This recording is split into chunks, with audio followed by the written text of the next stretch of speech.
అందుకని భర్తకి లక్ష్మి ఎక్కడి నుంచి వస్తుంది, భర్తకి వంశం ఎక్కడి నుంచి వస్తుంది, భర్తకి ఐశ్వర్యం ఎక్కడి నుంచి వస్తుంది, భర్తకి విజయం ఎక్కడి నుంచి వస్తుంది? ఆ లక్ష్మీ స్థానము ఆరాధింపబడిన నాడు. ఆ లక్ష్మీ స్థానం ఆరాధింపబడలేదనుకోండి, ఈవిడ బానే ఉంటుంది, ఆయన దెబ్బతింటాడు. ఎందుకని? తన ఇంటి లక్ష్మీ స్థానం అర్చింపబడలేదు. అందుకే ఎంత గొప్పవాడవనివ్వండి, ఆయన కర్మ అండి అలాంటి భార్య దొరికిందంటారు. భార్య కదలి ఇంట్లో తిరుగాడుతున్నటువంటి లక్ష్మి. వాడు ఎంత దరిద్రుడైనానండి, మహాతల్లి ఆవిడ బలం అండి వీడిని కాపాడేస్తోందంటారు.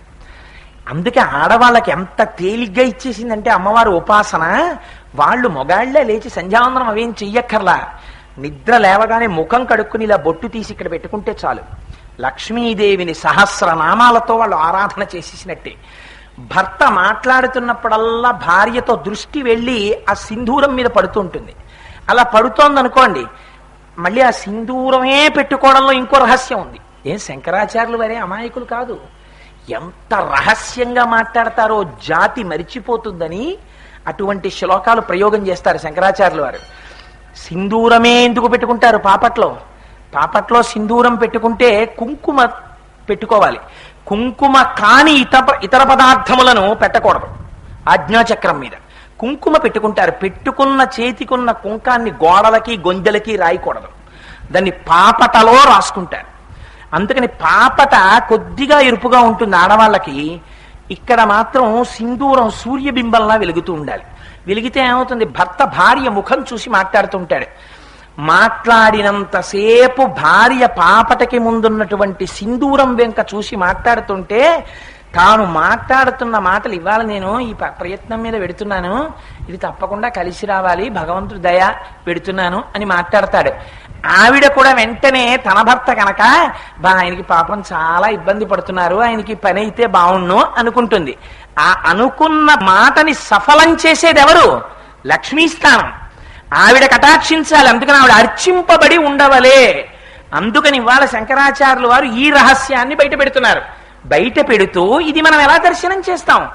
మామూలుగా బయట ఉన్నటువంటి స్త్రీలు పాపట ముందు పెట్టుకున్నటువంటి సింధూరమే ఇంత గొప్పదైతే, మళ్ళీ మీకు ఇక్కడ ఒక అనుమానం రావాలి, ఏమండి ఇక్కడ కుంకం పెట్టుకోవాలన్నారు, ఇక్కడ సింధూరం పెట్టుకోవాలంటున్నారు, ఏమి ఇక్కడ సింధూరం పెట్టుకోవడంలో గొప్పతనం ఏమిటి?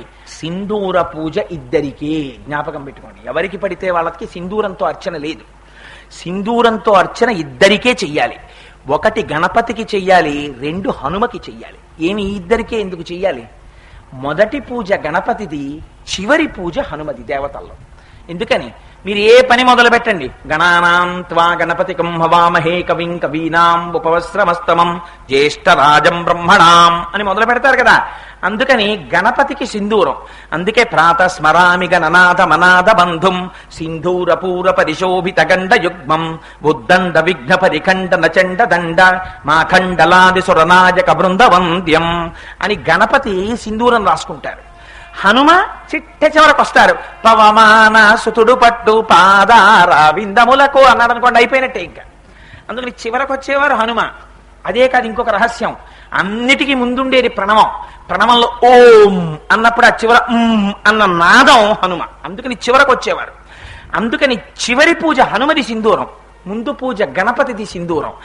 ఆ సింధూరం లక్ష్మీ స్థానంలో పడడం సమస్త దేవతార్చనతో కూడి ఇంతమందితో కలిసిన లక్ష్మీ అమ్మవారికి అర్చన జరిగిపోవడం. అట్లా అర్చన జరిగినటువంటి అమ్మవారి స్థానాన్ని భర్త తదేకంగా చూసి మాట్లాడితే వాడికి ఐశ్వర్య సిద్ధి. అందుకని ఇదిగో ఇంత రహస్యం మామూలు వాళ్ళకే ఉంటే ఇంకా మా తల్లి జగజ్జనని అమ్మ సింధూరం పెట్టుకుంటే పాపట ముందర సీమంతంలో అది ఎంత శక్తివంతంగా ఉంటుంది. అందుకని ఇవాళ శంకరాచార్యులు వారు అంటున్నారు, తనో తుక్షేమం నస్తవవదన సౌందర్యలహరి పరివాహ స్రోత సరణిరివసి మంత సరణిహి అని ఎంత గొప్ప మాట వేసేశారంటే, అక్కడ అమ్మవారు ఇక్కడ ఎర్రటి బొట్టు పెట్టుకుందిట, ఇక్కడ సింధూరం పెట్టుకుందిట.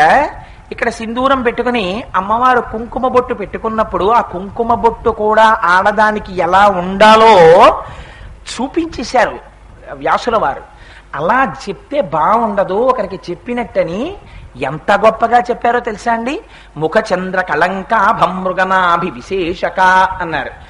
చంద్రుడికి ఉండేటటువంటి మత్స ఎంత సహజంగా ఉందో అమ్మవారి యొక్క ముఖమునకు బొట్టు అలా ఉంటుంది. అంటే అసలు మత్స లేకుండా మీకు ఎప్పుడైనా చంద్రుడు కనపడతాడా? అంటే బొట్టు లేకుండా సుమంగళి అయిన స్త్రీ కనపడకూడదు. అయితే అలా సింధూరం అందరూ పెట్టుకోవచ్చా? సుమంగళి మాత్రమే పెట్టుకోవాలి. ఎందుకని? సుమంగళికే భర్త యొక్క లక్ష్మీ స్థానాన్ని కోరే అధికారం ఉంటుంది. అందుకని తను సుమంగళి అని భర్త యొక్క ఔన్నత్యమును కోరుతున్నది అని చూడగానే ఈవిడికి శాస్త్రం తెలుసున్న మనిషి, ఈవిడ కూతుర్ని నా ఇంటి కోడల్ని చేసుకోవచ్చు అని పెద్దలైన వారు నిర్ణయించుకోవాలంటే వారి ఇంటికి వచ్చేటప్పుడు ఆడపిల్ల తల్లికే ఇక్కడ పాపటలో బొట్టు లేదనుకోండి, శాస్త్రం తెలుసున్నవాడైతే ఇంకా ఆమె కూతురికే తెలియదు, ఎప్పటికొస్తుంది అభ్యాసంలో. అందుకని పరిహరిస్తారు. అందుకని ఖచ్చితంగా మరిచిపోకుండా సుమంగళులైనటువంటి స్త్రీలు ధరించి తీరవలసినటువంటిది సింధూరము. నేను చెప్తున్నానని మీరు అనుకోవద్దు. ఈ మాట పదే పదే పదే పదే చెప్తున్నాను. ఇవాళ కోటేశ్వరరావు గారు చెప్పాడు ఈ మాట, కోటేశ్వరరావు గారు చెప్పాడు ఈ మాట అనవద్దు. ఇది ధర్మశాస్త్రం. ఇది శంకర భగవత్పాదులు చెప్తున్నది శ్లోకంలో, జాతిని ఉద్దేశించి మనల్ని ఉద్ధరించడం కోసం చెప్పిన మాట. జగద్గురువుల మాటకి తిరుగులేదు.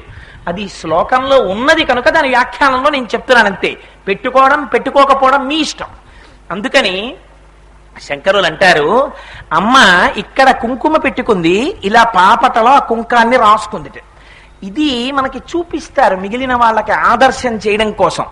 సింధూరాన్ని ఇక్కడ పాపట ముందు పెట్టుకుందిట అమ్మ. పెట్టుకుంటే అది ఎంత విచిత్రంగా ఉందంటేట, వహంతి సింధూరం ప్రబల కబరీ భారతిమిరా దిశాం బృందై బందీకృతమివ నవీనార్క కిరణం. అయితే భగవన్ శంకర, మా యొక్క పాపట దర్శనమే మాకు జరగదు కదా అద్దంలో చూసుకుంటే తప్ప, మరి అటువంటిది అమ్మవారి పాపట అమ్మవారి సింధూరం మాకు కనపడతాయా? ఎలా కనపడతాయి తండ్రి అని మనం అడుగుతామేమోనని మన మనస్సుల్లో నాటుకుపోయేటట్టు దాన్ని వర్ణిస్తే, మానసికమైనటువంటి దర్శనము ఎవరికైనా అయిందా? ఒకవేళ పొరపాటున ఇవాల్టి వరకు అలాంటి పొరపాటు జరిగి ఉంటే ఆ పొరపాటుని తీసేస్తుంది అమ్మవారు. తీసేస్తుంది, అపారమైన ఫలితాన్ని ఇస్తుంది, లక్ష్మీ కటాక్షాన్ని ఇస్తుంది ఆవిడ. అందుకని మామూలుగా ఆడవాళ్ల యొక్క పాపట మొదటి స్థానమే లక్ష్మీ స్థానం అయితే ఇంకా అమ్మవారి యొక్క పాపట మొదటి స్థానం ఏమై ఉండాలి? ఎంత లక్ష్మీ స్థానం అయి ఉండాలి? దాన్ని దర్శనం చేయించాలి ఇవాళ మనకి. దానికోసం మనకి చేయించకపోతే ఏం శంకరాచార్యులు వారు చేయలేదా? ఆయన హాయిగా కూర్చోలేరా? తండ్రికి బిడ్డల మీద ఎంత తాపత్రయమో శంకరాచార్యుల వారికి జాతి మీద అంత తాపత్రయం.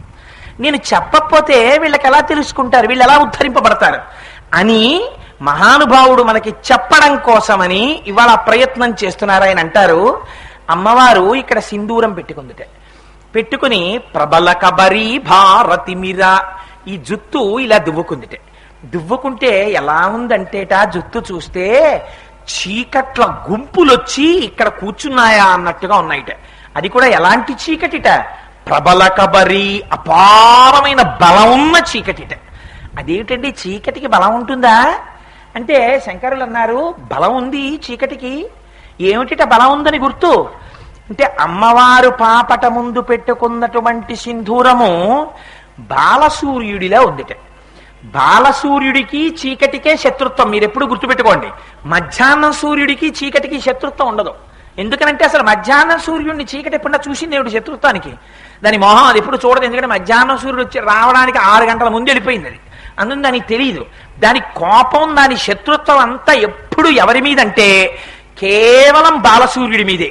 మేమింత దట్టంగా లోకాన్ని కమ్మేసి ఉంటే ఇంత వాడొస్తాడు చిన్ని పిల్లాళ్ళలాగా, ఇంత వస్తాడు. అందులో అరుణోదయము అంటారు శంకరాచార్యుల వారు. ఎంత గొప్ప మాటలు వాడతారంటే, ఆ రథం తోలేటటువంటి ఆయన అరుణుడు, ముందు అరుణుడు కనబడతాడు కాబట్టి అరుణోదయం, ఆ తర్వాత సూర్యోదయం, వెనక సూర్య భగవానుడు కనబడతాడు.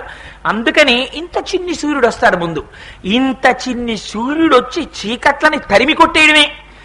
ఒక్కనాడు మేము గెలిచామా? మేమంటే చీకటి. ఒక్కనాడు గెలవలేదు.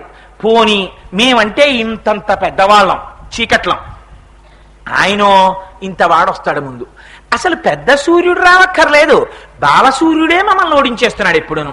మేము ఎప్పుడు ఓడిస్తాం అసలు ఆ బాలసూర్యుడిని అని వాళ్ళకి కడుపు మండిపోయి ఉన్నారట ఆ చీకట్లు. ఉంటే ఇవాళ అమ్మవారి జుత్తు చీకట్లలా ఉందిట. చీకట్లలా ఉండడం అంటే ఏంటి? అంత నల్లగా ఉందిట. అంత నల్లటి జుత్తు ఉండడము అంటే ఏమిటో తెలుసా అండి? అయ్యవారిని అంతగా తన యందు వశము చేసుకోగలిగిన శక్తి కలిగి ఉండడం కాదు. ధునో తుధ్వాంతం, అంత నల్లటి జుత్తు మీకు కనపడింది అనుకోండి, మానసికంగా వెంటనే అజ్ఞానం ఎగిరిపోతుంది. ఆ ఎగరగొట్టగలిగినటువంటి అదే నల్లటి జుత్తు నల్లటి అజ్ఞానాన్ని ఎలా పోగొడుతుంది? నువ్వు ధ్యానం చేస్తే తెలుస్తుంది నీకు.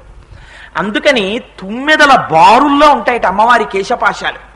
అందుకని ఈ ఎగరగొట్టగలిగినటువంటి ఆ జ్ఞానం ఉన్నదే ఆ బాలసూర్యుళ్ళ ఉంది. ఇక్కడ అమ్మవారు పెట్టుకున్నటువంటి బొట్టు, ఈ సింధూరంలో పెట్టుకున్నటువంటి బొట్టు ఈ బాలసూర్యుడిలా ఉంటే ఏమవ్వాలి? బాలసూర్యుడిలోంచి కిరణాలు అన్ని వేపులకి రావాలి. అన్ని వేపులకి వస్తే ఇప్పుడు ఇక్కడ అమ్మవారి జుత్తంతా ఎలా ఉంది? చీకట్లలా ఉంది. చీకట్లలా ఉన్నటువంటి జుత్తుని దీని యొక్క ఎర్రని కిరణములు కప్పేయాలి. ఎందుకని మరి సూర్యుడు వచ్చేసాడంటే చీకట్లు ఏమైపోతాయి? ఇక కనపడకూడదు. నేను ఎర్రటి కాంతి కప్పేయాలి జుత్తుని. మరి జుత్తుని కప్పేశాయా? ఎర్రటి కాంతి కప్పలేదు. అమ్మవారి జుత్తే ఉంది, బొట్టు ఒకటే కనపడుతుంది, సూర్యుడు కనపడుతున్నాడు, కాంతి కనపట్టలేదు. ఇవాళ ఎంత విచిత్రం! సూర్యుడు వచ్చేసాడు, కాంతి చీకటి ఉండిపోయింది. ఇలా ఎప్పుడైనా ఉందా ప్రపంచంలో? ఎప్పుడూ లేదు. మరి ఇలా ఎందుకుంది అంటే శంకరులు అన్నారు, నువ్వు ఇచ్చిన లోకువా అన్నారు అమ్మవారిని. అలా అమ్మవారిని అనొచ్చా? అనకూడదు. ఉత్తప్పుడు సూర్యుడు వస్తే చీకట్లు పారిపోతున్నాయి. మరి నీ తల దగ్గరికి వచ్చేటప్పటికో నువ్వు సింధూరం సూర్యుడిలో పెట్టుకున్నా చీకట్లు అలాగే ఉన్నాయి. అంటే జుత్తు అలాగే ఉంది, ఎర్రతనం చేత కప్పబడలా.